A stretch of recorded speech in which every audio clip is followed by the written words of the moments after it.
ఇంకా చాలా చెయ్యాలి, భగవంతుడు చేయిస్తాడు, ఈ ధర్మం నిలబడుతుంది. ఎందుకంటే దీని పేరే చిరపురాతనం నిత్య నూతనం.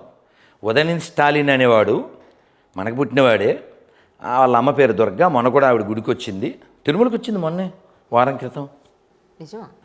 వీడియోలు కూడా వచ్చినాయి. ఆవిడ రోజు పొద్దున్న గుడికి ఎందుకు ఆయన పేరు ఏమిటో అన్నామలై ఆయన ఛాలెంజ్ చేశాడుగా, stop your mother to visiting temple everyday, morning one temple and evening one temple, you are talking about against Sanatana Dharma. So విషయం ఏంటంటే ఇవన్నీ ఈ పిలకలన్నీ విదేశీకి సోల్డ్ అయిపోయినాయి.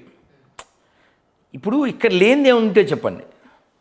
ఇక్కడ వీరులు పుట్టారు, ఇక్కడ ధీరులు పుట్టారు, గాయకులు పుట్టారు, నాయకులు పుట్టారు, త్యాగులు పుట్టారు. రక్తం కార్చేడు అని ఒకటి పేరు చెప్తే నేను అల్లూరి పేరు చెప్తా. రక్తం కార్చేడు నా కోసం అంటే నేను భగత్ సింగ్ పేరు చెప్తా, నేను ఆజాద్ చంద్రశేఖర్ పేరు చెప్తా. వాడెవడో రాజద్రోహి, దేశద్రోహి వాళ్ళ దేశంలో కొట్టి చంపేస్తే నాకెందుకమ్మా. కాబట్టి మాతృభూమిని మర్చిపోయేవాడి మీద నా పోరాటం ఇలాగే ఉంటుంది. ఈ దేశాన్ని ప్రేమించి తీరాలి. నువ్వు ఇక్కడ తింటున్నావు, ఇక్కడ ఉంటున్నావు. మీరు గమనించండి, హిందువులు ఏ దేశంలో అయినా సరే మాకు మొక్క ఇచ్చేయండి అని ఎప్పుడైనా ఎక్కడైనా ఫైట్ చేశారా? లేదు పాపం, ఎక్కడున్నా అందరితో కలిసిపోతారు వాళ్ళు. పాలల్లో నీళ్ళల్లో పాలల్లో కలిసిపోతాం. ఎందుకంటే మనం అమ్మవారికి అన్నం తినే ముందు నమస్కారం చెప్తూ అన్నపూర్ణ సదాపూర్ణే శంకర ప్రాణవల్లభే జ్ఞాన వైరాగ్య సిద్ధ్యర్థ్యం భిక్షాం దేహి చ పార్వతి. ప్రతి నిమిషం మన అడుగు వైరాగ్యం సైడే. మీరు చూడండి, అమ్మవారిని ఫ్లాటు, కారు, సిద్ధ్యర్థ్యం అని చెప్పట్లేదు. మొన్న ఇలాగే ఒక ఆయన్ని మహాపండితుని నేను ఇంటర్వ్యూ చేస్తే అందరూ నా కింద కమెంట్స్, ఒక పర్టికులర్ గ్రూపు నన్ను ఈవిడ బ్రాహ్మణులు కాబట్టి, వేపనిది కాబట్టి అలాగా ఇలాగా. నేను ఏ మతానికి వ్యతిరేకం కాదురా నాయన, మీకు ఎందుకు అర్థం కావట్లేదు? నేను ప్రాక్టికల్గా మాట్లాడు అంటాను. నేను ఇప్పుడు పొద్దున్న నిద్ర లేచాక చేతులు ఇలా అనుకుని కళ్ళ మీద పెట్టుకుని నెమ్మదిగా ఇలా చేతులు తీసి కరాగ్రే వస్తే లక్ష్మీ, కరమధ్యే సరస్వతి, కరమూలేతు గోవింద, ప్రభాతే కరదర్శనం.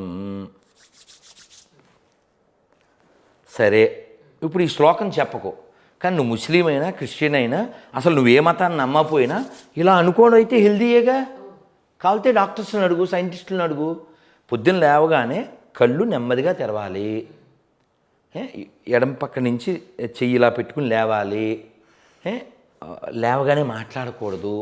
ఈ చేతుల యొక్క వేడి, అరచేతుల వేడి కళ్ళకి తగిలితే మంచిది, నీళ్లు తాగితే మంచిది, నెమ్మదిగా నడిస్తే మంచిది. ఇవన్నీ ఎలా కూర్చుని నీళ్ళు తాగాలో చెప్పింది శాస్త్రం. మనకి యోగా ఉంది, మనకు ఆయుర్వేదం ఉంది. ఈ ప్రపంచానికి మనం మేలు చేసాం, ఎక్కడా హాని చేయలేదే, ఏ దేశాలని మొక్కలు చేయలేదే. పాకిస్తాన్ పుట్టించిన పందులు ఎవరు? బంగ్లాదేశ్ పుట్టించిన పందులు ఎవరు? కోట్ల మందిని చంపేసిన మతాలు ఏవి? వేల కొద్ది గుళ్ళు కూల్చేసిన వాళ్ళు ఎవరు? మనకు ఉపన్యాసాలు వాళ్ళేంటమ్మా ఇచ్చేది? ఇన్ని మాటలు ఎందుకు? ఈ ఊళ్ళో హైదరాబాదులో పెద్ద వయసి చిన్న వయసి వాళ్ళ ముత్తాత పేరేంటి? తులసిరామ్ కాదా? అడగని, చెక్ చేయండి. ఇంత పాట పాడాను కదమ్మా, James father Jackson father Jaipal father Jairam, grand father ఒక్కడే గతమంతా. ఇన్ని మాటలు ఎందుకు? మొన్న ఈ గాజాలో తాజాగా లేదో మాట్లాడుతుంటే పాకిస్తాన్ జిందాబాద్ అంటుంటే నేను చెప్పాను, కేంద్ర ప్రభుత్వం అన్యాయం చేస్తుంది వీళ్ళందరికీ. చక్కగా వెళ్ళేటప్పుడు ఫ్లైట్లు ఖాళీగా వెళ్తున్నాయా? పాలస్తీనా జిందాబాద్ అన్న వాళ్ళందరూ అక్కడ దింపేస్తే చక్కగా వాళ్ళంతా వాళ్ళకి హెల్ప్ చేస్తారు కదా, మనకి జనాభా తగ్గుద్ది, వాళ్ళకి కోరిక తీరద్దే సరదా. ఇక్కడ ఏమో తినేసేసి రిజర్వేషన్ సొమ్ము అదిను. ఎంతెందుకు పాత బస్తీకి మొన్న స్వామీజీ వెళ్ళారు, చెప్దాం అనుకున్నాను మీకు ఇందాకే, ఫ్లోలో చెప్పలే. చాలా బాధాకరం అమ్మా, ఆ గుళ్ళోకి వెళ్ళడానికి దారి లేదమ్మా. అవునవును, మీరు వీడియో పెట్టారు కదా, ఇది గుడికి వెళ్ళే దారి అని చెప్పని. అమ్మో, అసలు ఏంటి సార్ ఆ చెత్త ఏంటి? ఆ చెత్త ఎందుకంటే మన చెత్త, మన గుళ్ళో డబ్బులు ఎత్తుకెళ్ళే చెత్త వల్ల ఆ చెత్త వచ్చింది. అన్ని మతాలు సమానం అంటే అది వాడతాను నేను. ఎందుకని మాట్లాడుతున్నా అంటే అబద్ధం కాబట్టి. అన్ని మతాలు సమానమని ఎవడైనా అంటే సిగ్నేచర్ స్టూడియో సాక్షిగా నేను చర్చికి వస్తా, మసీదుకి వస్తా, వాళ్ళు చెప్పినట్టే ప్రేయరు నమాజ్ చేస్తా, అయిపోయిన వెంటనే గుడికి వచ్చి వాళ్ళు భజన చేయాలి. అచ్చా, అలా అంటారా? రైట్. నువ్వు అన్నావు కాబట్టి నేను అనలేదు.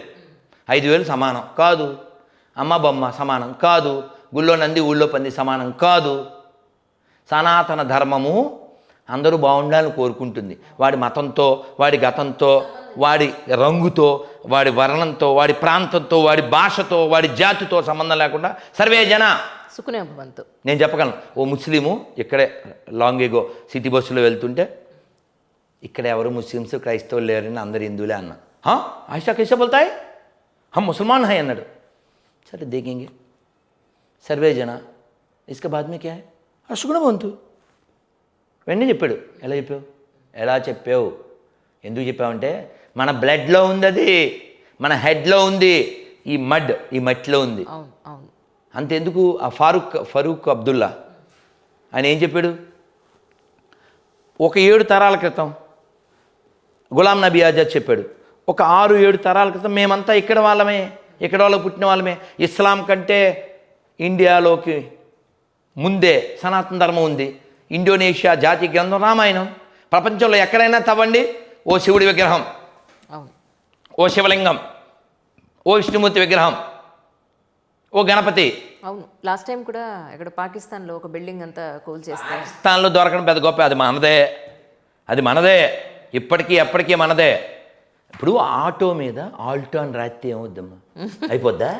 అవ్వదు కదా. అనిల్ కుమార్ నేను క్రిస్టియన్ అంటే అయిపోద్ది ఏంటి, సతీష్ కుమార్ కలవరాయలు అమ్మేసి నేను క్రిస్టియన్ అంటే అయిపోద్ది ఏంటి? కళ్ళజోడు లేకుండా వాళ్ళు పనికిమాల బైబిల్ చదవలేరు, కానీ పెద్ద అందరినీ బాగు చేసేస్తారు. టచ్ గడ్డ పగిలిపోను అంటాడు ఎర్రగడ్డగాడు. అక్కడ పెద్ద పోపేమో పాపం వీల్ చైర్లో నడవలేక వస్తుంటాడు. ఆయన బాగు చేయొచ్చుగా. ఈ ఛాలెంజ్లకి ఎవ్వరు రాడు. నాకు ఇప్పుడు 1,10,00,000 కావాలి, అక్కర్లేదు కూడా, ఎందుకంటే ఎవడు రాడు కాబట్టి.